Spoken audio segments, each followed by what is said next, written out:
All right, awesome. We can go ahead and get started with another week of Soul Seminar Online. Today, I have the privilege of actually introducing two people, Chris Martine and Angela McDonnell. First, we'll start with introducing Chris Martine. After his undergrad degree, he worked in two state agencies in New Jersey as a K-12 environmental educator. He then got his master's at Rutgers University. His thesis was titled Field Guide of 200 Species of Shrubby and Woody Vines Occurring in New Jersey. He then got his PhD at the University of Connecticut with a dissertation of phylogenetics of Australian spiny solanums with the advisor of Greg Anderson. From 2006 to 2012, he was a professor at the State University of New York, Sunny, and Plattsburgh. Since 2012, Chris has been the David Burpee Professor of Plant Genetics and Research at Bucknell University in Pennsylvania and the director of the Wayne Manning Herbarium. He also is the host and co-producer of Plants Are Cool Too, which you can find on YouTube. The other person I have the honor of introducing is Angela McDonnell. She got her PhD at Oklahoma State working on milkweed binding phylogenies and evolution.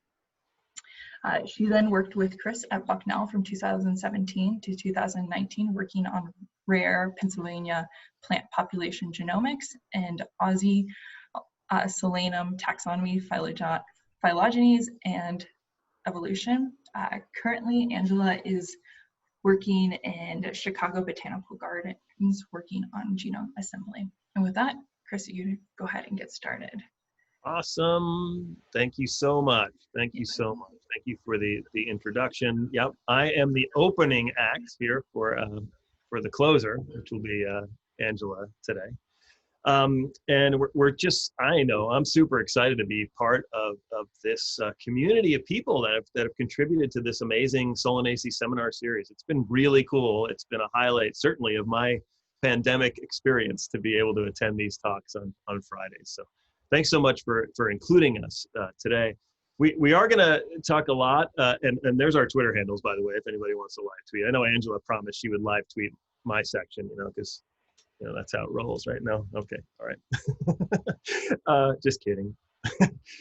We are going to talk about the genus Solanum today, and as a starting point, let me just say, how beautiful these flowers are, right? So just to center you on where most of this talk is going to be about today, it's really going to be about flowers and about sexual expression in the genus Solanum. We got a beautiful flower. This is, one of the taxa we study in Northern Australia. You can just see this sort of very typical for our group, that stellate corolla, 5 fused petals, and that very typical Solanum cluster of anthers that only open at the pores. And there's that, the hidden ovary and that sigmoid style emerging from there with the receptive green stigma that's often bifurcated. There's so many beautiful things about these flowers, and we're going to spend a lot of time talking about them today. Before we jump into that, I do want to kind of front load a little bit with showing some appreciation for the folks who've contributed to this over the years, to my 20 years or so working in this group, and even most recently to the kind of stuff that Angela is going to spend some time presenting today with some of our new results. And a lot of it's just great people, right? Angela is one of 4 postdocs that I've been so lucky to be able to have here as a collaborator at Bucknell University, which, by the way, is in central Pennsylvania. For those of you that aren't familiar with the geography of the eastern seaboard, we are like 3 hours west of New York City, out in the heartland. And so in addition to Angela, I've been able to work with Tanisha Williams, who's the current David Burpee postdoc and made famous most recently by her amazing work in Black Botanist Week. And then previous postdocs, Jason Cantley, who's at San Francisco State, and Ingrid Jordan-Thaden is at the University of Wisconsin. We've been lucky to have people on the ground in Australia to work with, like our friend Peter Jobson, who leads the herbarium at Alice Springs, and Ian Cowie, who's the former director of the herbarium in Darwin. And I've been so fortunate in my life to actually have spent some time with David Simon, who is the person that literally wrote the book. He's the person that wrote the Solanum of Australia monograph in 1980, and he was in his 80s and still out doing fieldwork with me on my very first trip there. And I wouldn't have gotten into this. We wouldn't even be having this talk today had Greg Anderson not gotten me started in this group as a PhD student at the University of Connecticut. We've been fortunate to work with lots of indigenous landowners in Australia and continue to do so today, and lots of herbaria and great collaborators on some of the data that Angela will talk about, like Norm Wickett and his lab and collaborators. But given that this is a Solanaceae talk, I also really want to make sure I talk about how important it's been for me to be part of this professional community for about 20 years. And folks like Sandy Knapp and Lynn Bowes and others have been so supportive along the way. I feel like I'm part of like this global community, and this talk series has made that feel even more so. But they got a big grant right around the time that I was starting my PhD, the PBI Solanum grant from NSF, and they could have steamrolled my stuff, right? And they said, no, Chris, we know you're working on these Australian solanums, do your thing. And eventually down the line, we'll all bring it together and collaborate. And here we are 20 years later, and we're actually beginning to do that stuff, right? But I'd be really remiss if I didn't mention how important students have been to the work that you're going to hear about today.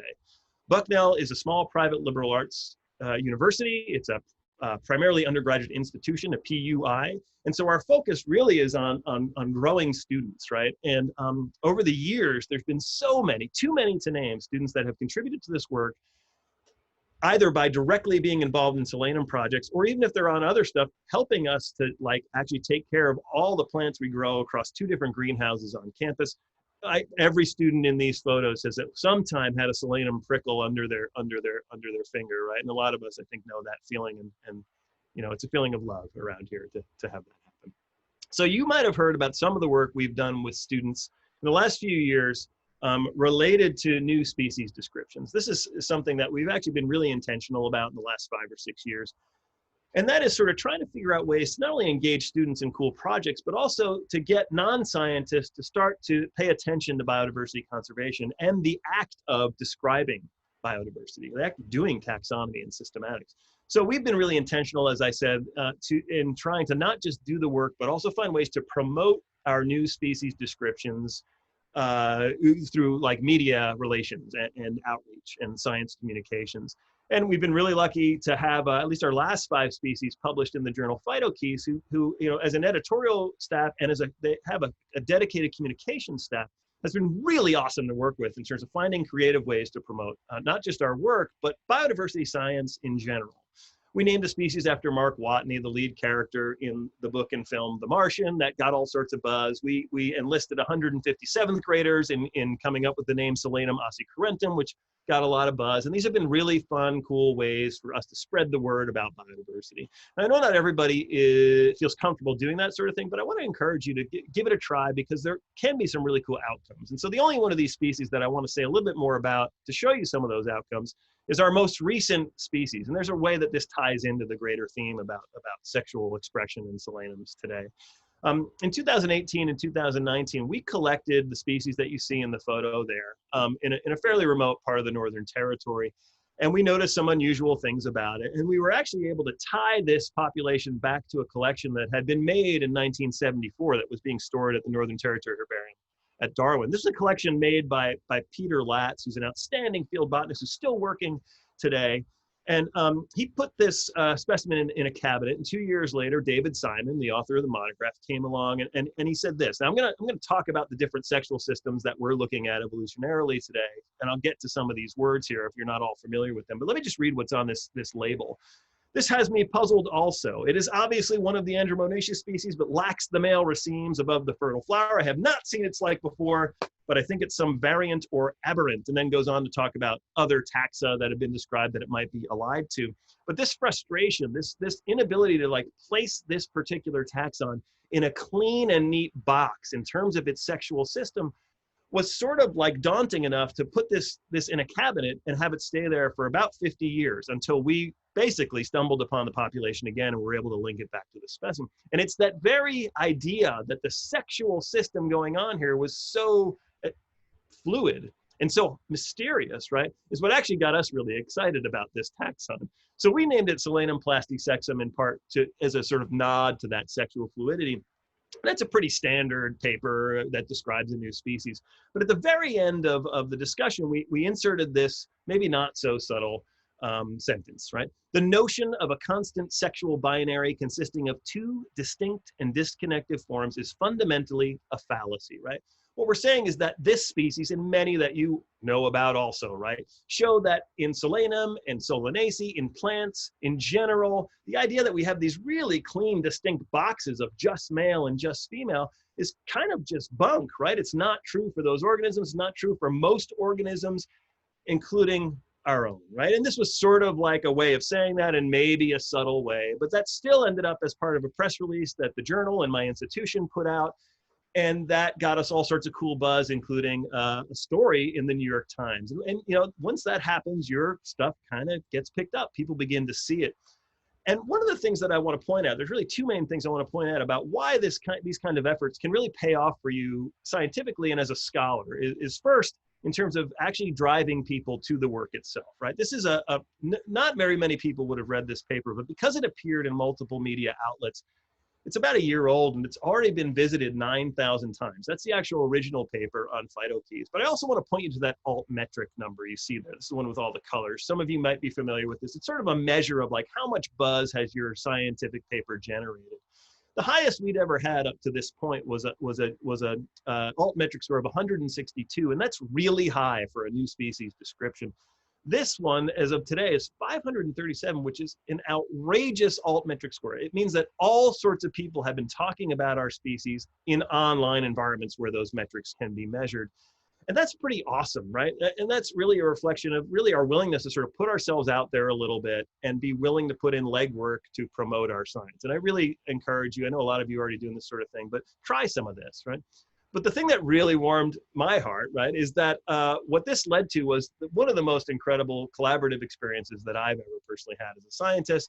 And that is that this professional artist, Aaron Johnson, read about our species in the New York Times, contacted us, had conversations with Angela, and then came to campus and worked with Tanisha and students Cheyenne Moore and Ariel Antoine, and ended up making Solanum plastisexum the center of an entire art exhibition that has now shown at galleries in Los Angeles and in Maine and in Toronto, and has become this incredible interdisciplinary collaborative thing that I never could have imagined doing, right, as a botanist, as a plant biodiversity scientist. And it wouldn't have happened unless we had really put our stuff out there.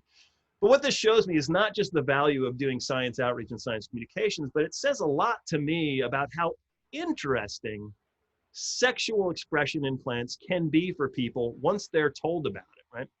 And this is what really got me hooked on this particular group. The group that we're talking about today has often historically been called the Solanum dioecum group. Whalen called it that, Bean has called it that, right? And depending on how you identify it, how you recognize it, there's probably something like 40 currently described species in this particular clade.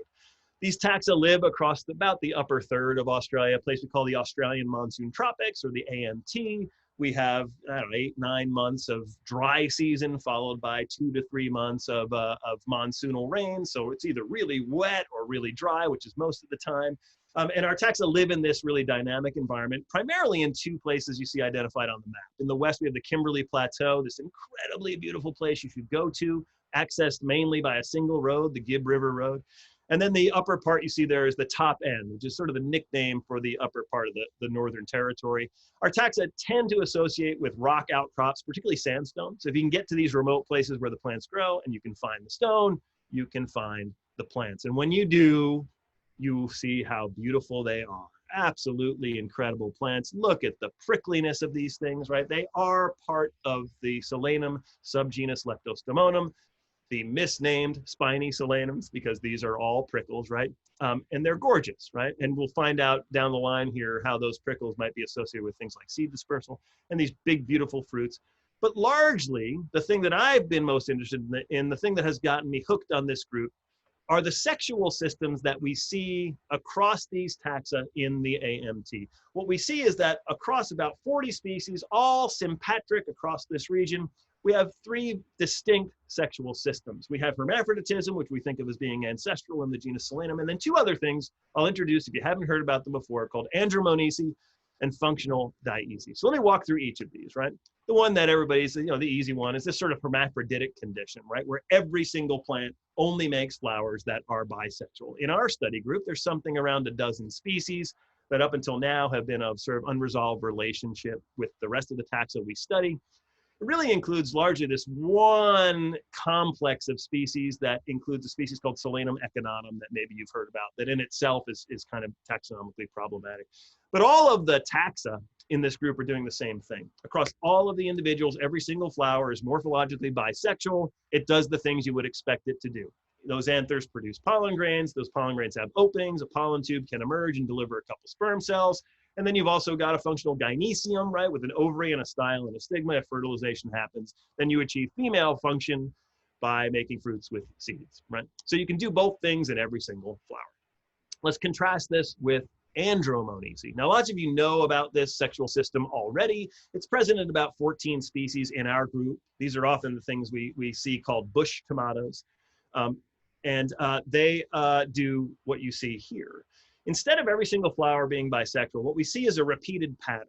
More or less, every single inflorescence on every single plant is going to do the same thing. At the base of the inflorescence, we have a fully bisexual flower, and then on the distal end of that cluster, we see a whole bunch of staminate flowers, anywhere from like 7 to 8 to maybe 40 or 60 staminate flowers up above. And these do the same thing that you might expect. So we have staminate organs, we have stamens that are producing pollen grains that are functional. Both flowers will make a pollen grain with openings. They can achieve male sexual function through the delivery of sperm cells. And then only the basal hermaphrodite flower is functionally bisexual. In addition to producing the pollen, it also has a gynoecium that can lead to the production of seeds enveloped in a fruit, and you see often enveloped in those prickly calyces, another thing that'll come up later. So that's andromonaceae. We see this kind of pattern repeated over and over again across all the individuals in each of the taxa that show this. And it's fun and interesting and cool, but if you think that's cool, then let's talk about functional dioecy in solanum.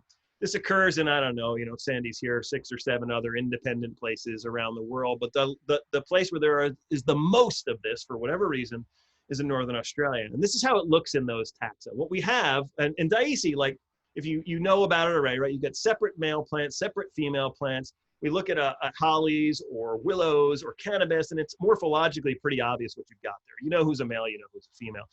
In this case, you really don't by the naked eye, because some of the plants in your population within a taxon are going to have flowers that look like this. These are clearly male. Those flowers have nothing that you can see except for the cluster of anthers that you see there, and they make pollen that is functional, that has openings, pollen tube can get out. And then the other individuals in the same populations will have flowers that look like what you see on the bottom, and those by eye look like they're bisexual flowers, right? And what can they do? Well, there's a functional gynoecium. We can have the production of fruit with seeds in it, so we can achieve female function, right? But you've also got anthers. But the thing about these anthers is that they are producing a pollen grain that looks like this. That's a different image than what we've seen in the last few slides, right? There are no pores, there are no openings, a pollen tube cannot emerge, we cannot deliver sperm cells. So these inaperturate pollen grains without openings actually render that flower and the plants that bear it functionally female, right? So we have what looks like a very different type of system that actually is functionally separate unisexual plants, and we have dioecy. And when I learned about this as an early PhD student, I found it just crazy fascinating and really wanted to work on it. And the paper that I was given by my advisor, Greg Anderson, at that time was this paper by he and David Simon that was published in Evolution in 1989. And what they were proposing was that essentially you had a transition from the ancestral hermaphroditic condition to this weird form of dioecy through the sexual system that I explained as being andromonaceae. And to do that would require a couple steps, right? You basically need the upper part of the inflorescence to end up on some plants, where now they only have that cluster of male flowers producing functional pollen. And then you'd have other plants in the population, in the lineage, ending up with just the basal hermaphrodite flower, now born solitarily, and then an additional step to close that pollen grain, right? And what you're going to hear about later from Angela is sort of our test of this hypothesis and the work that we've done to get there. But I'm also not just fascinated about like how something happens, but there's also a big question about why, right? And many of you, I hope, are also heading in this direction if you don't know already, right? Why would you do this? I'm going to personify these plants for a minute, right? If you're going to commit to being unisexual, separate male plants, separate female plants, and commit to being obligately outcrossing, right? Once you do this, you cannot possibly self-fertilize. That's one of the potential risks, right? So if you're gonna do it, it's a big deal.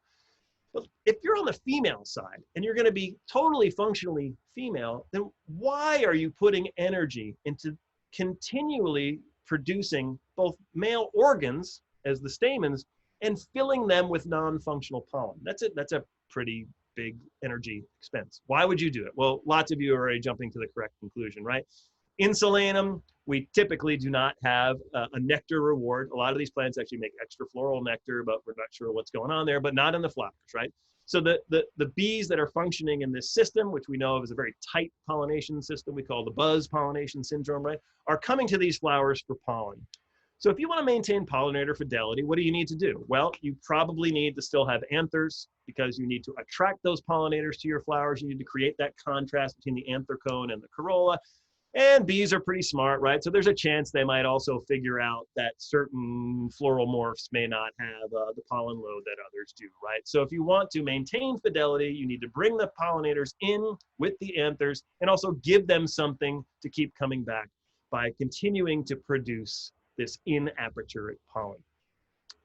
Under the constraints of the system, you simply can't get rid of the male the physical manifestation of male function, while at the same time not allowing for the actual manifestation of full-on male sexual function, right? And just sort of neat, right? And it's one of many cool plant-animal interactions that we could tell you all sorts of things about, but won't say too much about today, maybe until the end. So Angela comes along a couple years ago and becomes the postdoc in my lab. What a lucky guy I was at that moment, right? And she says, you know a lot. You've spent a lot of time with these plants in the field. I had done 6 field expeditions up to that point, including one with my family, who you see there, my wife Rachel, and kids Izzy and Jackson. It was totally one of the best times of my life.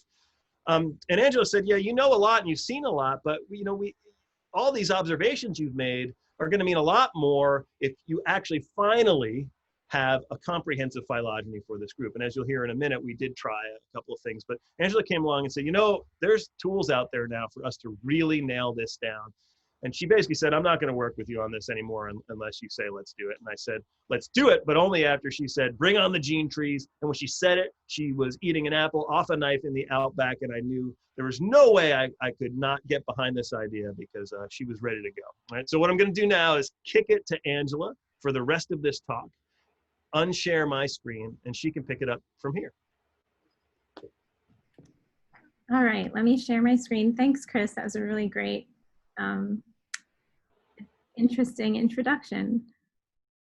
That picture will never die. Where am I?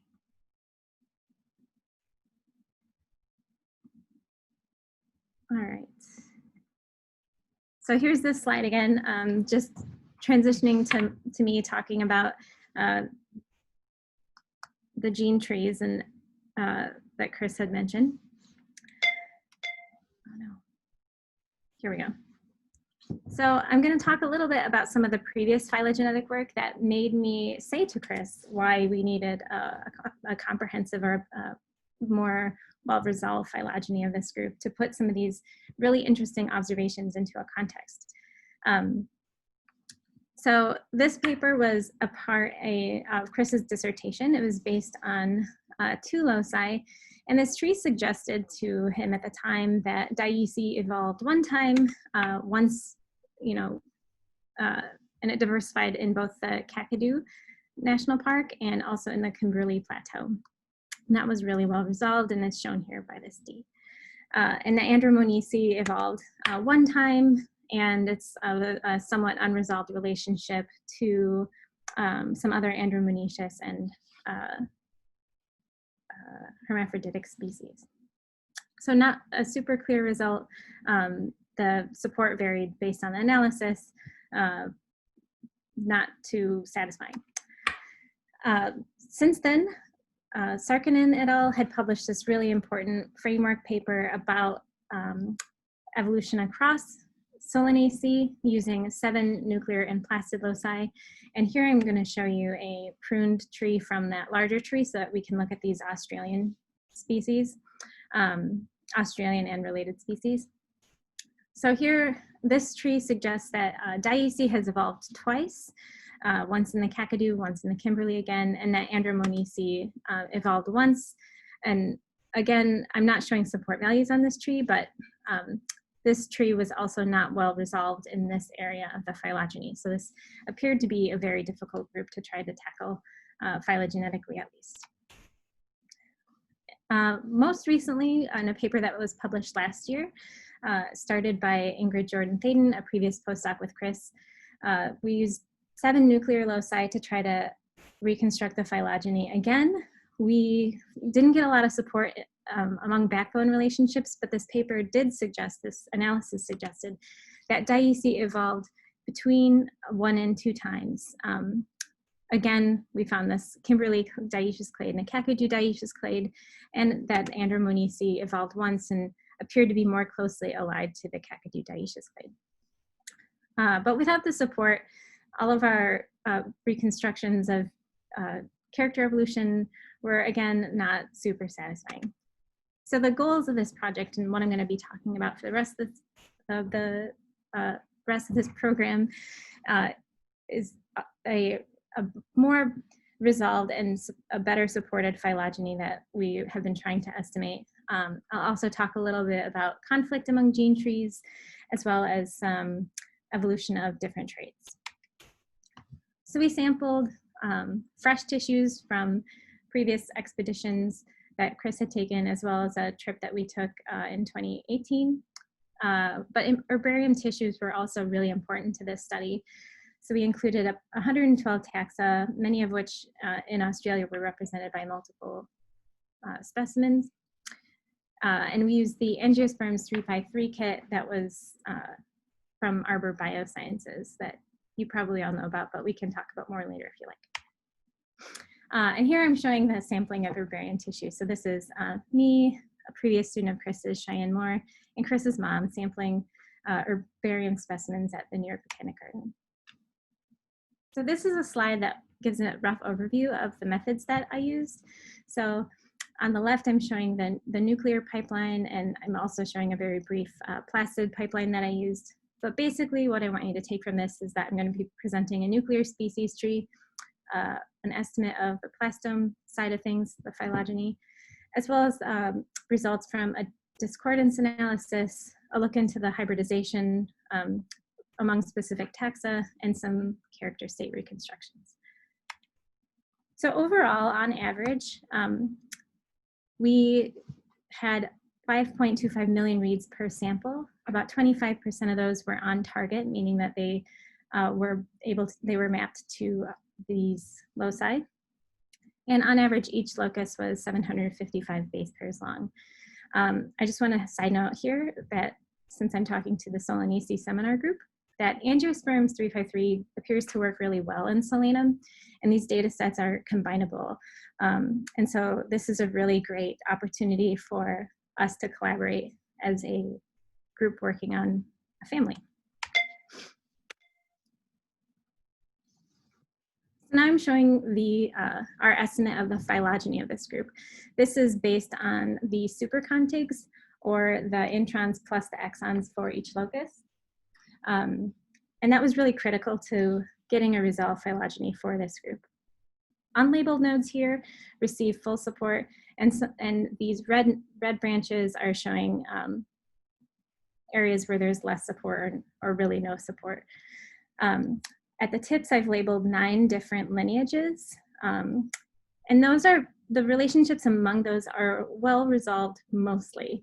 I'm going to highlight here what our outgroup lineages are, and those are shown here in purple. And I want to focus on the Solanum dioecum group. So we have the evolution of Andromoniaceae once, shown here in this orange box. We have the origin of dioecy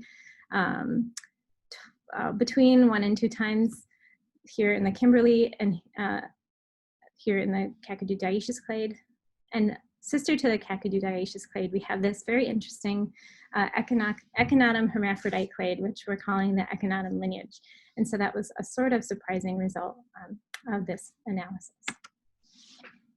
So for the plastome side of things, I'm showing you only the plastomes that I was able to recover that were roughly complete. And so that was for only 40 of my 151 samples. So these are assembled based on the off-target reads in each sample. Our outgroups, again, are shown in purple. Andromonaceae has evolved one time. We were able to get lots of plastons from some of these Andromonaceous taxa. There's one origin of dioecy, and those are strongly supported by the plastid side of things. And the echinotum lineage is kind of down here, more closely related to some of our outgroups. And so this is sort of interesting because this relationship does seem to be driving some of the results that Chris had got previously in his dissertation. So the Solanum dioicum group, as we look at it now, really consists of 4 groups.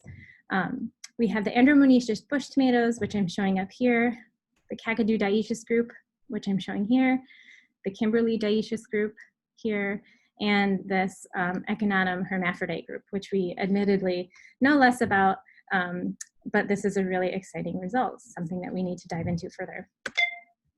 Thinking about the ecology of this group, the Andromonaceous group is restricted to escarpment edges and dry savannas, dry grasslands. A lot of these taxa are rainforest relics. The Kakadu dioecious group, as Chris mentioned, is restricted to dissected sandstone escarpments, definitely also rainforest relics.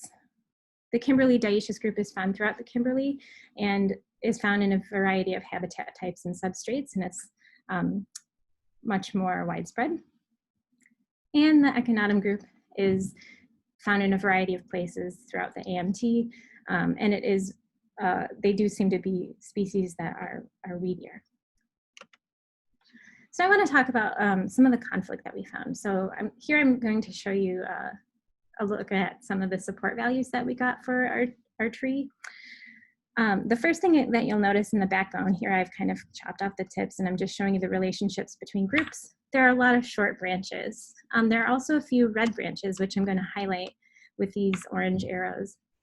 And I'm going to talk to you a little bit about the relationships here and the support that I found for alternative topologies that were recovered in different types of analyses and less filtered data sets. So this first slide I'm showing you is going to be an introduction to how I'm plotting gene tree support. Here I'm showing for the Hoplopetalum hystrix clade and the African clade, 2 bars. These bar plots are showing whether or not the gene trees strongly support the relationship within this clade, strongly reject it, or are kind of not informative or missing. So for the Hoplopetalum hystrix clade, our gene trees generally support this lineage. Within the African clade, one of our outgroups, most of our gene trees do not really support this clade. So that's something that's really interesting to know about conflict in this group. I'm going to expand this to show you the rest of the clades and what their bars look like. So here are clades that are recovered are variously supported by our gene trees. I talked about these ones up here, but we can see that overall, if you kind of look at half, is right here, more than half of our gene trees generally strongly reject some of the relationships that we found. But we did get enough signal across the nuclear analyses and our plast analyses that these clades are typically recovered. So that's really interesting. Of note and worth noting is that this Queensland and South Pacific grade, not a focus of our research, but it's been recovered by multiple analyses, but a lot of our gene trees, like maybe 0 of our gene trees support it. So it's not the focus of the study, but someone's going to need to do that. When we consider alternative topologies, I'm highlighting those here with these bars with white text. So the alternative placement of Hoplopetalum and hystrix was sister to everything else, or sister to our in-group. And that is supported by one or none of our gene trees. And so that's kind of interesting and could just be an artifact of the analysis. The same is true for the Queensland and South Pacific grade. If I looked at just the core group here, almost none of our gene trees support that grouping either. perhaps most interesting and most pertinent to this study are the relationships in this group. Here, our analysis recovered the Kakadu dioecious and echinotum clades as sister to each other. That was supported by, a dozen or so of our gene trees. The two alternative topologies were roughly equally poorly supported. And I'll talk about that a little bit more on the next slide. So we can see that in each of our panels, these are our 3 alternative topologies for this subtree. This is the topology that our astral tree recovered, and these are the 2 alternative topologies that have been recovered by different types of analyses. In our data set, only around 15 genes in each of the data sets support any given topology. So we really have a lack of signal.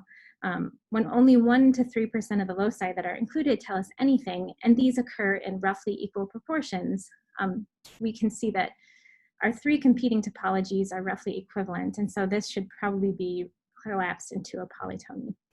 This, we believe, is an artifact of rapid radiation followed by incomplete lineage sorting, which would cause this sort of incongruence in this pattern. We also know that within certain complexes that hybridization has occurred, and I tested this using HiD. And so I tested triples of taxa in these 3 complexes in all directions. And so these include one andromonaceous complex, and this is the Ebernium complex, of which you might be familiar with, Solanum watnii, a recently described species, and the Cardioforme Callii complex and the dioecum complex. These are both in the Kimberley dioecious group. These groups include 5 taxa, 7 taxa, and 12 taxa respectively. I found a certain number of significant triples or significant hybridization events, and only a few of those appear to be recent. Most notably, the one recent one in the Ebernium complex involved Solanum watnii as being of hybrid origin. We found a few more in the Kimberley dioecious Cardioforme Callii complex. But within the dioecum complex, we surprisingly found approximately 26 recent events. And one of the species implicated is this new species that we are describing. Well, Tanisha Williams is leading, and that's a new species that we found in 2018 and collected from the Guarana 1 lookout in the Northern Territory. So overall, most of these significant events that we found are old events, and the more recent events are probably reflecting previous overlaps in species distributions in recent history. So I'm going to talk about sexual system evolution. This is using a bifurcating tree. I just told you it should be a polytomy, but the analyses with the polytomy haven't worked yet, so this is what I'm going to be showing. We know that hermaphroditism, shown in purple, is ancestral in the lineage, but here we have a strong signal for how important andromonacy is, and weak andromonacy as well, and those are shown in green, and weak andromonacy is in black. So we'd see in yellow that dioecy evolved between 1 and 2 times, depending on how this would be collapsed. And that we have strong signal here in purple for reversal to that hermaphroditic state in the echinotum clade. And what we think is important in this is heterostyly. So Chris spoke about this a little bit, but, and in the literature it's been documented as weak andromonacy. Typically, andromonaceous flowers have short styles or not styles that aren't really going to function in this distal part of the inflorescence. But if it has longer styles up here, it would make this plant essentially a hermaphrodite.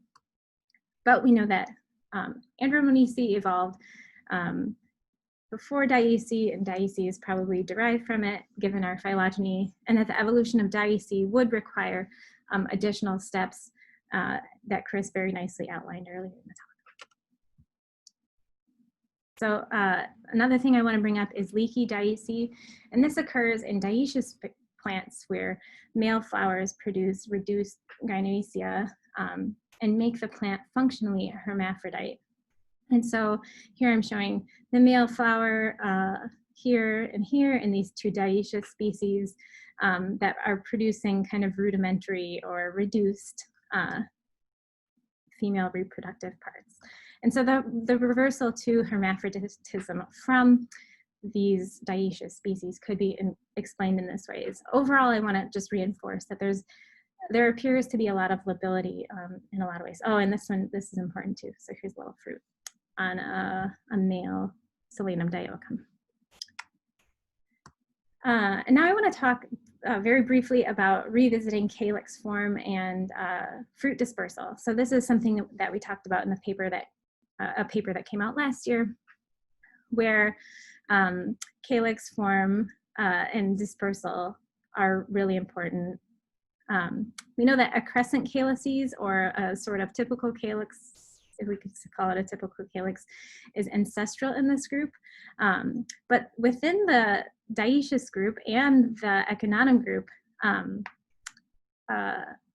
enclosed calyces seem to be really important and have kind of been fixed in that group. And this also kind of makes us believe this phylogenetic relationship as well.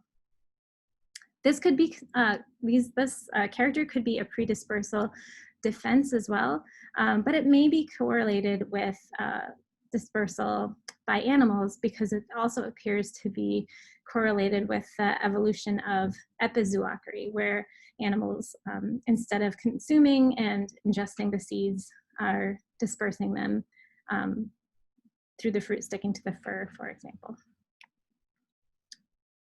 So I want to present a few conclusions.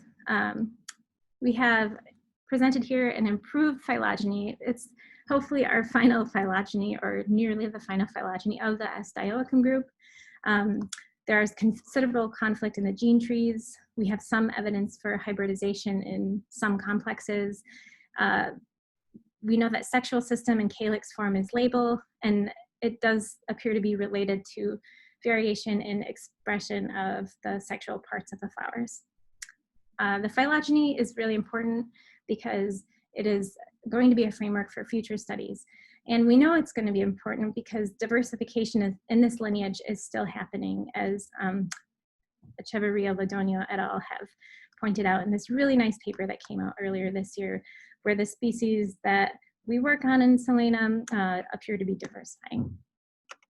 So I want to say thanks for having me, and thanks to Chris for letting me work on his group. Awesome, thanks Angela and Chris. We can start with questions. I think Dick Olmstead has a question for you, Angela. And once again, if you have a question that you want me to read out loud, maybe start it with an explanation point so I know. Hi Angela and Chris, that was a really great talk. Fabulous. Makes me want to get back to Australia. So I had a couple of questions, but let me start with one that I put in the chat. It strikes me that your outgroups seem really rich in endomonoecious species. And I don't think of solanum outside of the Australian group being particularly rich in endomonoecious species. So I'm wondering if there is a bias in your sampling among outgroups, because your lab is interested in the sexual systems of solanums, and so you've sampled them in related groups outside of Australia, or if that is really representative of those groups in terms of the diversity of sexual systems.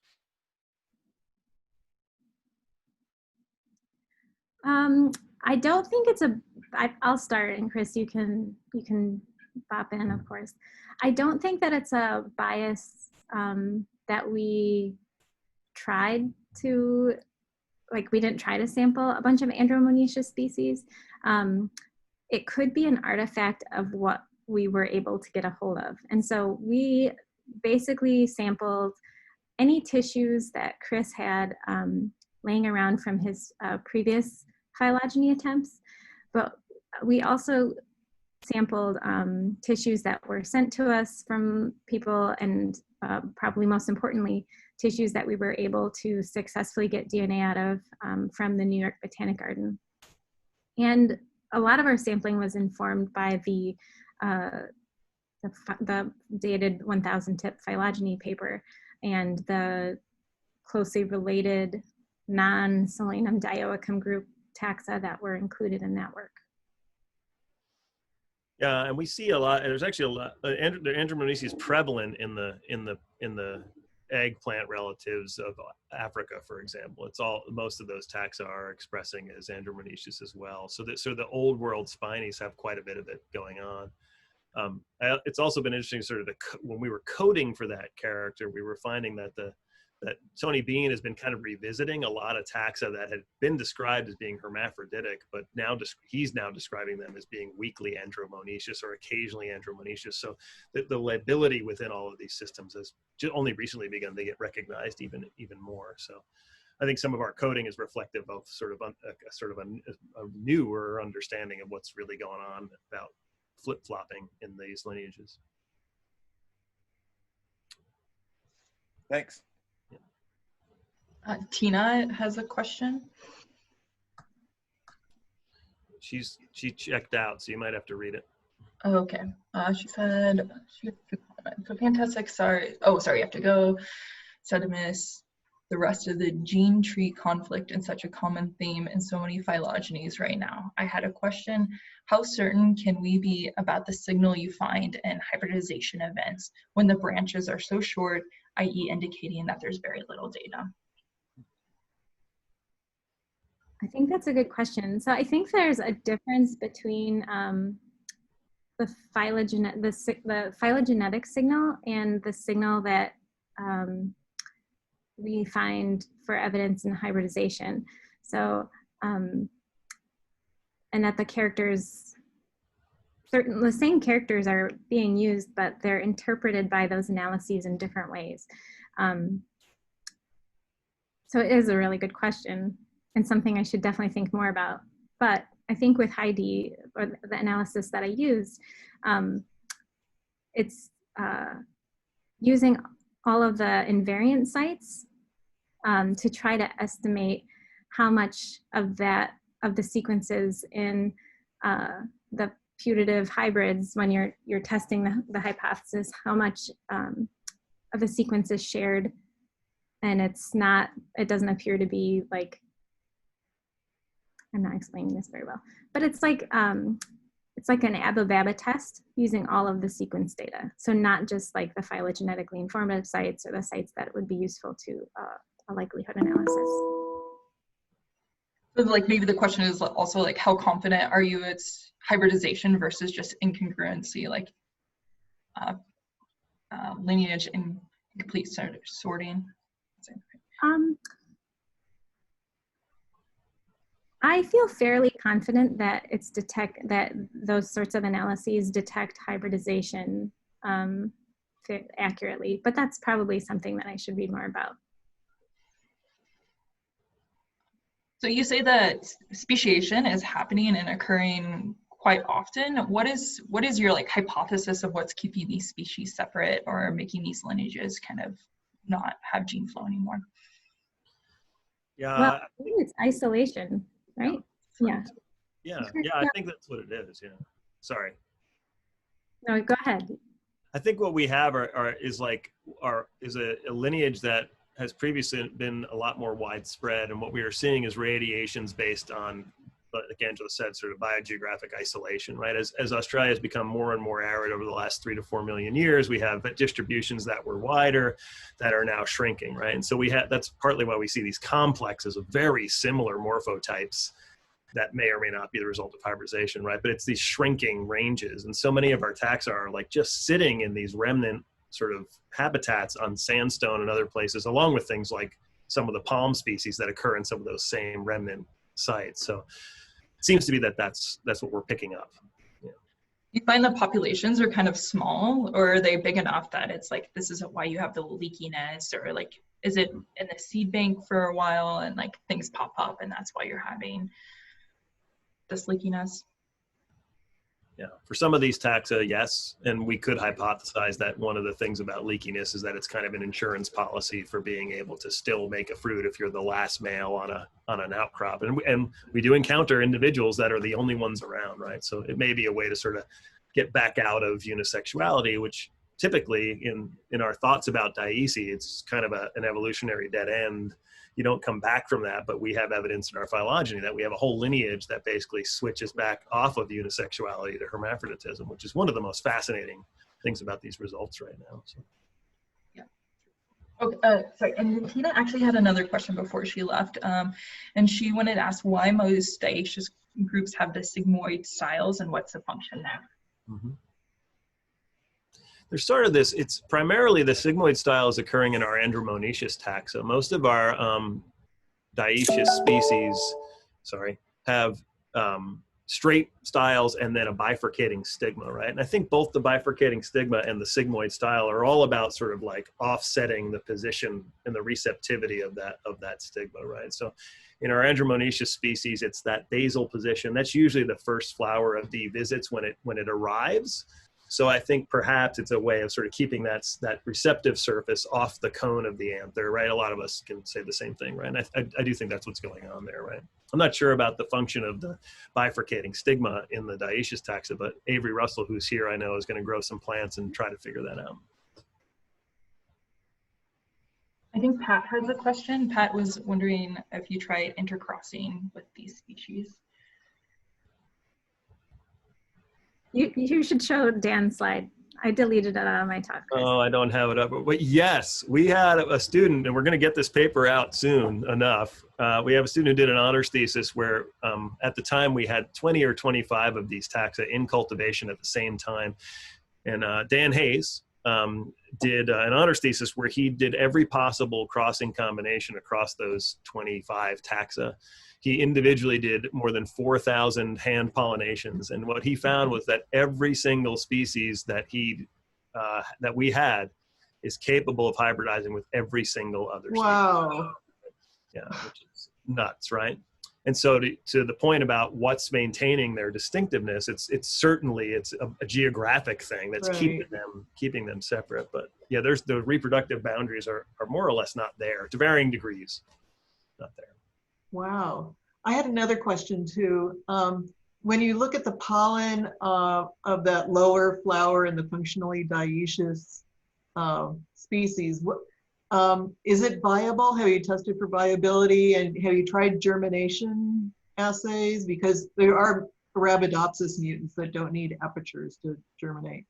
Yeah, that original paper by Anderson and Simon in '89 did essentially like a staining for as a proxy for viability, and they found that they were essentially equivalent in terms of stainability, which might suggest that the same stuff is in there. We have some unpublished work that says that the male gametophyte in the closed pollen, the inaperture pollen, is also essentially equivalent. The one thing that it seems it just can't do is get out, right?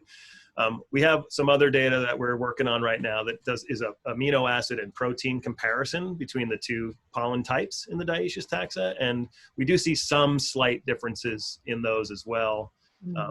The spoiler alert is that the female pollen, the inapertured pollen, is actually lower in both protein and amino acids, and we're trying to sort of work out what that might mean. Okay, thank you. I think you have another question. For Angela. Oh, did we talk about the sigmoidal style? We did. We did, okay. Sorry, I missed that. What's the next question? Nuclear gene tree conflict. Oh, yeah. I can read it to you, Angela. Or okay. Great, thank you, Dick. Your nuclear gene trees found that the dioecious species didn't form a clade in the optimal tree, but there was support for that possibly, right? And some of the gene trees sorted. And it was a very close,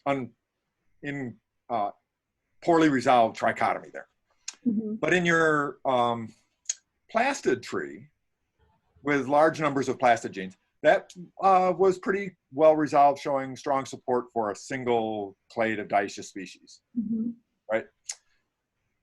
You didn't show a coalescence tree. I don't know if you've tried to do that or if it's even possible with the sorts of data you have, but your interpretation, I think, is probably correct, that you couldn't get that resolution in the nuclear gene trees because there is a lot of incomplete lineage sorting. There's a lot of genes that would sort out one way or another. But haploid genes coalesce faster than diploid genes, right? I mean, there's a simple mathematical formula around that.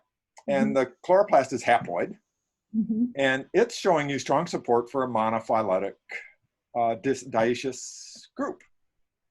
So what weight would you give to that as a tiebreaker for the saying whether that's this clade of dioecious species is, there's one clade rather than two distinct clades? That's a really good question. And it's fair. I mean, I think in our nuclear data set, we have equivocal support for that hypothesis as well as the other two competing hypotheses.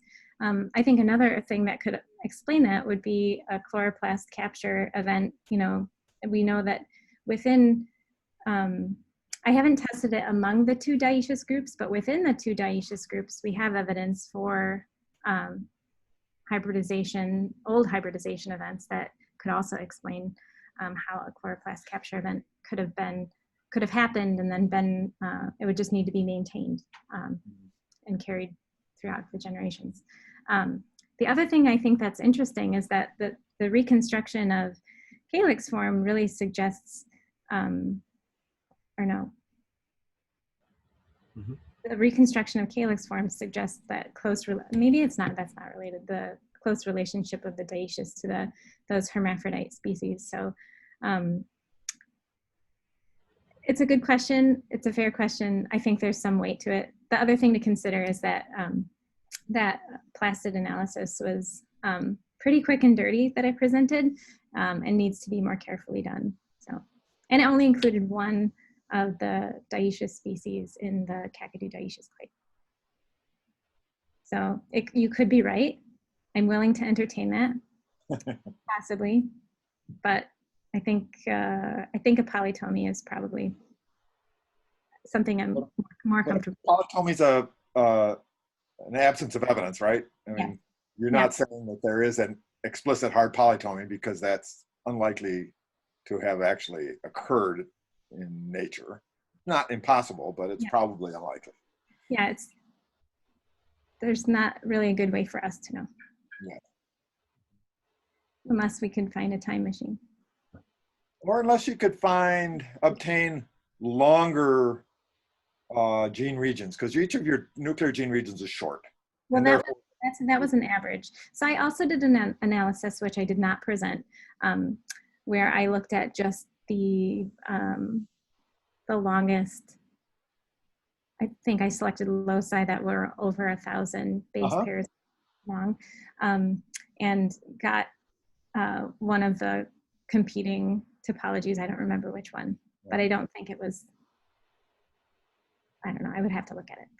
So can you use your data in a coalescent analysis, beast analysis or something? Is that possible? I don't think that using all of the data in the manner in which I used it, that it would ever finish. But if we did like a locus selection method where we selected, a handful of the most informative loci, or maybe if we looked at only the loci that are informing that one node, maybe that would work.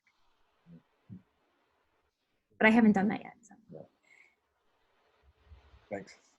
Yeah, thanks for your questions. Federico Rhoda has a question.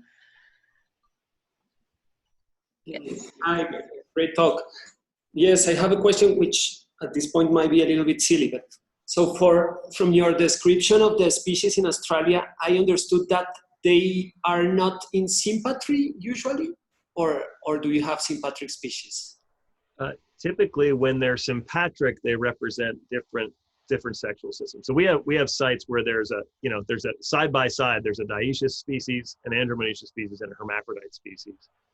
Typically, we don't see two of the same breeding system in the same place, right? In part because those lineages have basically sort of like one in each lineage has found that niche and sort of diversified there, right? But yeah, typically within the same breeding system, we don't see two taxa that are in the same habitat.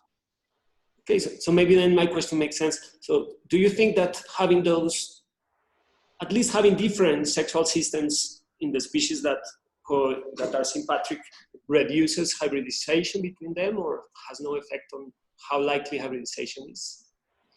It may, right? What it would require is say a couple of dioecious taxa coming in secondary contact somehow, right? And we, some of the, there's recent stuff that has happened in the last just century, like road grading in these remote areas that's dragging material around from disturbed site to disturbed site. So we can see the reasons why recent hybridization might have occurred, but I don't know, it's a little bit harder to imagine the more ancient stuff,